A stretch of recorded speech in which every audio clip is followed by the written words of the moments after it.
औज़ुबिल्लाहिमिनश्शैतानिर्रजीम बिस्मिल्लाहिर्रहमानिर्रहीम। आज का हमारा टॉपिक है determination of relative atomic mass of isotopes by mass spectrometry. यानी कि मास स्पेक्ट्रोमेट्री एक मेथड है जिसके ज़रिए हम किसी भी एलिमेंट्स के जो आइसोटोप होते हैं उनका relative atomic mass find out कर सकते हैं। तो देखते हैं इसको हम कैसे फाइंड करेंगे। तो सब्जेक्टिव स्टडी क्या है कि हम इस टॉपिक को स्टडी क्यों करते हैं, उसकी रीज़न की तो ये है कि पेपर के हवाले से ये वेरी इंपॉर्टेंट टॉपिक है। उसके साथ साथ हमें ये टॉपिक जो है मास स्पेक्ट्रोमेट्री ये क्वांटिटेटिव स्टडी ऑफ एलिमेंट्स के बारे में डिस्कस करता है। यानी कि एलिमेंट्स की हम मकदार कैसे फाइंड कर सकते हैं, कि उसके मास वगैरह फाइंड कर सकते हैं, एटॉमिक नंबर वगैरह, तो उनकी जो है कि परसेंटेज क्या होती है, वो चीज़ें फाइंड आउट करने के लिए वेरी इंपॉर्टेंट है। उसके बाद है कि measurement of relative abundance of isotopes, यानी कि एस्टोप्स की रिलेटिव अबंडेंस की कोई एस्टोप कितनी परसेंटेज में कायनात में पाया जाता है, उसके हवाले से भी वेरी इंपॉर्टेंट है।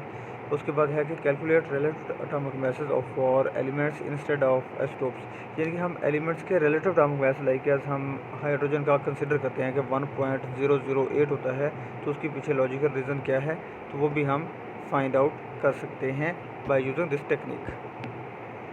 तो लर्निंग ऑब्जेक्टिव्स हैं कि आज के जो टॉपिक में हम जो पढ़ेंगे उसमें हम क्या सीखेंगे कि डिफाइन मास स्पेक्ट्रोमीटर होता क्या है, टाइप्स ऑफ मास स्पेक्ट्रोमीटर क्या है, shapes and parts of mass spectrometer, steps and process to analyze relative atomic masses, के रिलेटिव एटॉमिक मास को एनालाइज करने के प्रोसेस कौन से हैं और स्टेप कौन से हैं, और मॉडर्न मास स्पेक्ट्रोग्राफ क्या है, यानी कि इसके बारे में हम डिस्कस करेंगे। तो चलते हैं, सबसे पहले है मास स्पेक्ट्रोमीटर।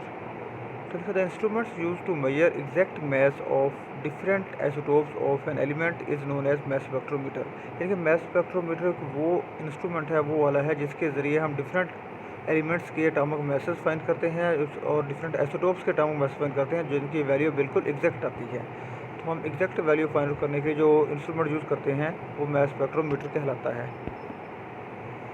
ओवरव्यू में है कि in this technique the substance जो है कि इज़ वोलेटिलाइज्ड एंड देन आयोनाइज्ड, कि सबसे पहले हम उसको वोलेटिलाइज करते हैं। वोलेटिलाइज करने का मतलब ये होता है कि हम उसको, अगर वो कंबाइंड फॉर्म में है तो हम उसको एटॉमिक फॉर्म में, कि एटम में अलग अलग कर लेते हैं। लाइक अगर फ्लोरीन गैस है या फ्लोरीन गैस है, वो F2 की फॉर्म में होती है या Cl2 की फॉर्म में होती है, आप उसको एटॉमिक फॉर्म में लेंगे कि एक Cl या एक F, इस फॉर्म में कहते हैं वोलेटिलाइज्ड।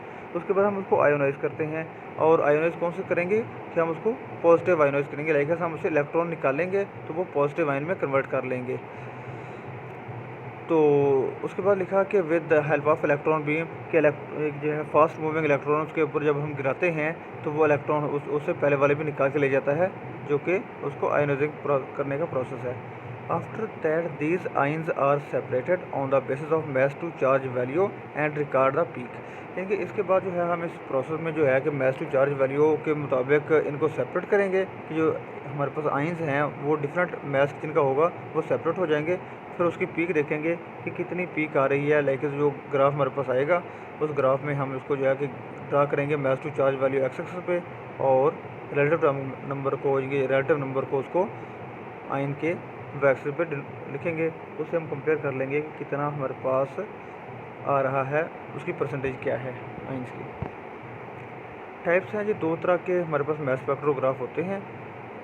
एक तो पहला है एस्टोन्स मास स्पेक्ट्रोग्राफ, दूसरा होता है डेम्पेस्टर मास स्पेक्ट्रोमीटर होता है। तो जो पहले वाला है एस्टोन्स मास स्पेक्ट्रोग्राफ, इसके ज़रिए जो है हम नॉर्मली इसी को यूटिलाइज़ करते हैं। तो ये होता है identify the isotope of elements on the basis of atomic masses. Atomic masses की बेस पे हम एलिमेंट्स को सेपरेट कर लेते हैं, उसकी मेजर कर लेते हैं। और डेम्पेस्टर जो है कि कोई ऐसे एलिमेंट्स जो कि सॉलिड फॉर्म में होते हैं, तो उसको मेजर करने के लिए हम डेम्पेस्टर मास स्पेक्ट्रोमीटर यूज़ करते हैं। Parts of mass spectrometer. Mass spectrometer के पार्ट्स कौन कौन से हैं? तो पहला तो है इसका वोलेटिलाइज्ड चैम्बर, यानी कि हम इसको वोलेटिलाइज करेंगे, जो भी अगर अनकम्बाइंड फॉर्म में कन्वर्ट कर लेंगे उसको। नंबर सेकंड पे है आयोनाइजिंग चैम्बर, यानी कि हम उसको आयोनाइज करेंगे। नंबर थर्ड पे है electric field with perforated plates, कि इलेक्ट्रिक फील्ड देंगे और उसके अंदर जो है प्लेट्स लगाएंगे, वो परफोरेटेड होंगी, जहाँ से वो पॉजिटिव आयन जो है वो मूव करके जाएंगे। उसके बाद है मैग्नेटिक फील्ड लगाएंगे, जो कि एनालाइज़र होगा, और मैग्नेटिक फील्ड जो है उसको सेपरेट करेगा on the base of different masses. उसके बाद आयन कलेक्टर, ये आयन जो है कि जो डिफरेंट मैसेज इनके सेपरेट हो चुके हैं उनको कलेक्ट कर लिया जाएगा बाय आयन कलेक्टर, और उसको फिर बाय मॉडर्न मैस स्पेक्ट्रोग्राफ के ज़रिए हम डिटरमाइन करेंगे कि क्या परसेंटेज वर आ रही है और कितना मैस आ रहा है। तो शेप आपको दिखाई गई है, देखें ये हमारे पास जो है मैस स्पेक्ट्रोमीटर की शेप दी गई है। इसमें सबसे पहले लिखा हुआ है कि सैंपल इंटर हेयर। तो देखें कि सैंपल जो है कि यहाँ से इंटर होगा, आगे जो है कि हीटर वेपोराइज सैंपल है, मतलब है कि ये जो है कि सैंपल को है हीटर करेगा और उसे वेपोराइज हो जाएगा, मतलब है वेपर फॉर्म में कन्वर्ट कर लिया जाएगा।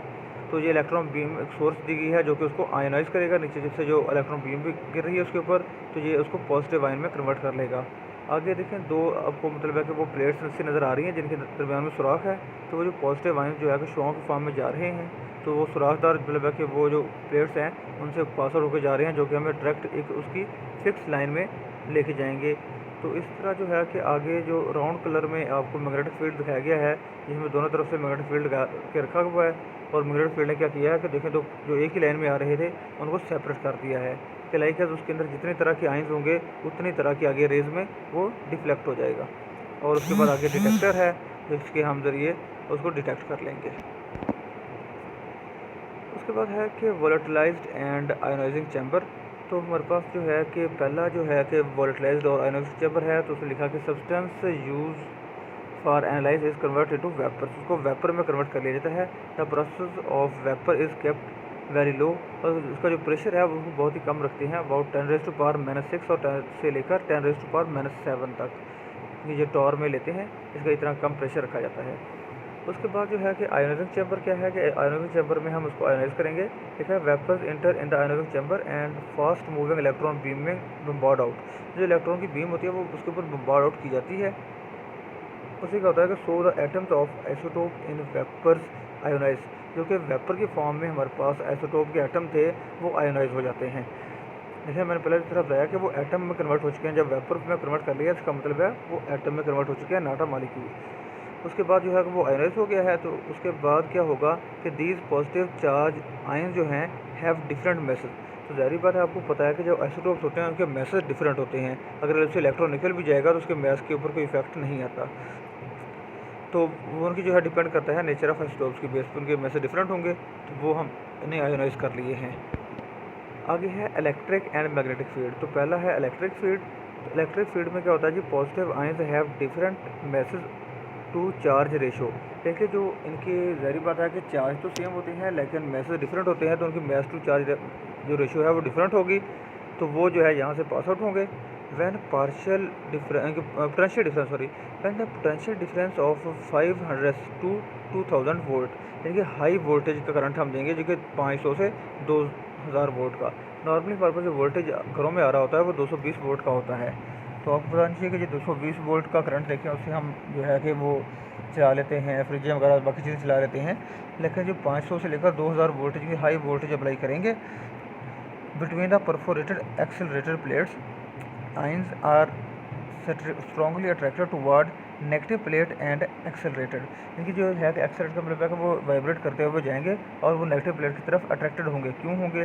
क्योंकि उनके ऊपर चार्ज पॉजिटिव है, तो अभी जो है कि हमें करंट दिया उसके ऊपर चार्ज नेगेटिव है प्लेट्स के ऊपर, तो ये जो है नेगेटिव प्लेट्स की तरफ अट्रैक्टेड हो जाएगा बहुत स्ट्रॉन्गली, और उससे वो पास आउट होकर सीधा मैग्नेटिक फील्ड की तरफ फ्लो करेगा।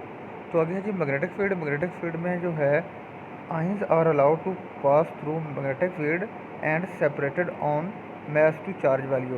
ये जो है कि आयंस जो है कि उनको मतलब है कि मैग्नेटिक फील्ड से गुजारा जाता है, तो वो सेपरेट हो जाते हैं different mass to charge value के हिसाब से। It makes ions to move on the circular path. अब देखिए कि यही जो आयंस हैं जो कि सेपरेट हो गए हैं ऑन द डिफरेंट, उनके जो मैसेज वगैरह होते हैं, तो वो जो है कि जब डिफरेंट मैसेज हैं तो उनकी बेस पे वो उतना मतलब है कि उसकी कर्व में सेपरेट होंगे। अब जिसका मैस कम होगा वो जो है कि कम कर्व बना के मुड़ जाएगा, और जिसका मैस जितना ज़्यादा होगा वो उतना दूर से टर्न लेगा। तो उसका मतलब ये हुआ कि जिसकी smaller mass to charge value है वो स्मॉलर उसका रेडियस ऑफ कर्वेचर होगा। तो मतलब वो पहले टर्न होगा, उसके बाद ज़्यादा मैस वाला, उसके बाद उससे ज़्यादा मैस वाला। Ions with same mass to charge value, तो जिनकी same mass to charge value होगी वो एक ही लाइन में, जहाँ से पहले वाला मुड़ा है वहीं से उसी के पीछे से दूसरा, उसी के पीछे तीसरा, इनके वो कि लाइन में ही वो पास आउट होंगे। इसी वजह से मतलब वो एक ही पॉइंट पे जाके गिरेंगे जहाँ पे हम इलेक्ट्रोमीटर के ज़रिए उसको चेक कर रहे होंगे। Relationship of mass to charge value के हिसाब से दिया गया है कि mass to charge value is equal to H square R square divide by 2e होता है। तो इसमें m/e जो है वो मास टू चार्ज वैल्यू है, और जो चार्ज है पॉजिटिव चार्ज होगा उसके ऊपर जो आइंस के ऊपर है। h जो है वो स्ट्रेंथ ऑफ मैग्नेटिक फील्ड है और e strength of electric field है। r जो है वो रेडियस ऑफ कर्वेचर है कि वो कितने रेडियस से मुड़ा है। अब यहाँ पे एक और चीज़ बताता चलूँ कि mass to charge value fix रहती है। अब इसका मतलब है अगर हम जो h है यानी कि जो मैग्नेटिक फील्ड की स्ट्रेंथ है वो थोड़ी चेंज कर दें, तो इलेक्ट्रिक फील्ड की जो स्ट्रेंथ है अगर मैं उसको चेंज ना करूँ, वो वही रखूँ, और h को इनके मैग्नेटिक फील्ड को चेंज कर दूँ, तो उसका रेडियस चेंज हो जाएगा। और अगर सेम एज मैं अगर उसका ई इलेक्ट्रिक फील्ड को चेंज कर दूँ और h को चेंज ना करूँ, तो फिर भी उसका रेडियस ऑफ कर्वेचर चेंज हो जाएगा, लेकिन मास टू चार्ज वैल्यू सेम रहेगी। उसके बाद है इलेक्ट्रोमीटर कि जो आइंस हमारे पास आए हैं तो वो इलेक्ट्रोमीटर के ऊपर फॉल होंगे। तो लिखा कि जो electrometer is also known as ion collector and develop electric current. अब यहाँ पे जैसे ही उसके ऊपर आयन गिरेगा तो वहाँ पे उसके अंदर मतलब इस तरह की प्लेट्स लगी होती हैं कि जैसे जितना वो आयन गिरते जाएंगे उतना उसके अंदर करंट पैदा होता जाएगा। ईच आयन सेट्स अप अ माइन्यूट इलेक्ट्रिक करंट, कि थोड़ा सा जो है हर ईच जो आयन है वो करंट पैदा करेगा। Strength of current gives us relative abundance of ions of specific mass to charge value. अब ज़ाहिर बात है अगर एक पॉइंट पे है करंट ज़्यादा पैदा हो रहा है, दूसरे पे कम पैदा हो रहा है, तो हम कह सकते हैं जहाँ पे ज़्यादा पैदा हो रहा है वहाँ पे आयन ज़्यादा हैं उसके, इसका मतलब है उसकी रिलेटिव अबंडेंस ज़्यादा है, कि वो हवा में या नॉर्मली बस जो है नेचर में वो आयन ज़्यादा पाए जाते हैं, वो आइसोटोप ज़्यादा पाए जाते हैं। Same ions with different masses and mass to charge value fall on ion collector and current strength measured। मतलब है कि सम जो सेम आयन होते हैं उनके डिफरेंट मास टू चार्ज जिनकी होगी तो वो मतलब है डिफरेंट पॉइंट पे फॉल करेंगे और हर एक का हम जो है करंट स्ट्रेंथ फाइंड आउट कर लेंगे। Current strength of each isotope give us the relative abundance, मतलब यही जो है हमारे पास रिलेटिव अबंडेंस डिस्कस करेगी। तो अभी जो है हम इसी को मतलब है कि जो है जो हमारे पास करंट पैदा हुआ है उसको हम कंपेयर करेंगे कार्बन 12 से, कि कार्बन 12 का जो है वो करंट कितना पैदा होता है। जब हम उससे कंपेयर कर लेंगे तो इसके ज़रिए हम उसका एटॉमिक मास फाइंड कर सकेंगे कि हमारे पास उस आयन का मास क्या होगा। तो same experiment perform with carbon 12 and compare the current strength को जब कंपेयर करेंगे तो इससे हमें जो है एग्जैक्ट मास नंबर मिल जाएंगे आइसोटोप के, जो कि हमने पढ़ा था कि रिलेटिव एटॉमिक मास फाइंड करने का मेथड है कि कंपैरिजन विद कार्बन 12। तो यही जो करंट स्ट्रेंथ आती है इससे कंपेयर करते हैं, ना कि उसको किसी तराजू में रख के, क्योंकि कार्बन एटम का मास तो बहुत ही कम होता है, वो तो इलेक्ट्रॉन माइक्रोस्कोप से जाके देखा जाता है, तो उसका हम मास जो है ऐसे फाइंड कर सकते हैं, सिर्फ करंट स्ट्रेंथ से उसको फाइंड करते हैं। तो ये उसके बाद जो है कि उसने बताया कि हमारे पास जो है कि आज के दौर में जो मॉडर्न मास स्पेक्ट्रोग्राफ है वो उसमें हमें जो है कि करंट स्ट्रेंथ बजाय इसके फाइंड करने के हमें जो है कि वो आयन कलेक्टर के साथ लगा देते हैं और वो हमें खुद ही उसका एक ग्राफ बना के शो कर देता है कि कितना करंट पैदा हो रहा है। लिखा है in modern mass spectrograph each ion strike to detector, हर आयन जो है वो डिटेक्टर से स्ट्राइक होता है। करंट इज़ एम्पलीफाइड एंड फिर टू रिकॉर्डर, और वो रिकॉर्डर तक पहुँच जाता है। Recorder makes a graph that give relative abundance of isotope plotted against the mass number. अब यहाँ पे देखें नियॉन का आपको जो है ग्राफ बना के दिखाया गया है कि नियॉन के 3 आइसोटोप होते हैं 20, 21 एंड 23, सॉरी 22, 23 जो है कोई नहीं होता। तो मतलब है कि जो 20 वाला होता है उसकी देखें यहाँ पे उसमें जो इलेक्ट्रिक करंट जो पैदा हुआ वो 90.5% पैदा हुआ। उसके बाद 21 वाला 0.3% था और 22 वाला जो था वो 9 पॉइंट समथिंग था। तो इस तरह जो 9.2, तो इस तरह जो है कि हमारे पास हम ये देख सकते हैं कि नेचर में हम कह सकते हैं कि सबसे ज़्यादा जो है कि नियॉन 20 पाया जाता है, उससे कम नियॉन 22 पाया जाता है और सबसे कम नियॉन 21 पाया जाता है। इसे हम ये भी हम उसके अबंडेंस फाइंड कर सकते हैं। और ये जो 20, 21, 22 कैसे आए थे तो मैंने पहले बता दिया आपको, वो बाय कंपेयरिंग विद कार्बन 12 से हमने निकाले। तो इसके साथ कुछ और भी रिलेटेड मेथड हैं जिसके ज़रिए हम जो है कि ये फाइंड कर सकते हैं कि हमारे पास जो है कि एस्टोप जो है कि उसको सेपरेट कर सकते हैं, उनकी प्रॉपर्टीज़ को अलग कर सकते हैं। उसमें है कि गैसेस डिफ्यूजन, ये गैस की डिफ्यूजन ज़ाहिर बात है कि हमने पढ़ा है कि एस्टोप के मैस डिफरेंट होते हैं, तो जो हल्के होंगे वो इजीली डिफ्यूज़ कर जाएंगे, उनको सेपरेट कर लेंगे और भारी वाले देर से करेंगे। इस तरह डिफ्यूजन के ज़रिए भी हम उसको सेपरेट कर सकते हैं। थर्मल डिफ्यूजन मतलब बाय हीट से भी हम उसको डिफ्यूज़ कर सकते हैं, जो कि लाइक लिक्विड या सॉलिड फॉर्म में होंगे, उनके बॉइलिंग पॉइंट के बेस पे सेपरेट कर सकते हैं। डिस्टिलेशन, डिस्टिलेशन का मतलब ये होता है कि मतलब है कि बॉइलिंग पॉइंट के बेस पे डिस्टिल कर लेना, सेपरेट कर लेना उसको। अल्ट्रा सेंट्रीफ्यूगेशन, ठीक है जी, तो इसमें मतलब है कि अल्ट्रा सेंट्रीफ्यूज करेंगे, मतलब इसको बहुत शेक करेंगे और उसके बाद जो है कि ये ऊपर मतलब है कि ये आ जाएंगे लाइटर वाले और जो है हैवियर नीचे बढ़ जाएंगे। इलेक्ट्रोमैग्नेटिक सेपरेशन मतलब बाय मैग्नेटिक फील्ड से जिनकी जो मैग्नेटिक फील्ड को अट्रैक्ट होते हैं उसको भी सेपरेट किया जा सकता है। और लेज़र सेपरेशन के लेज़र लाइट्स वगैरह से भी हम इनको सेपरेट कर सकते हैं।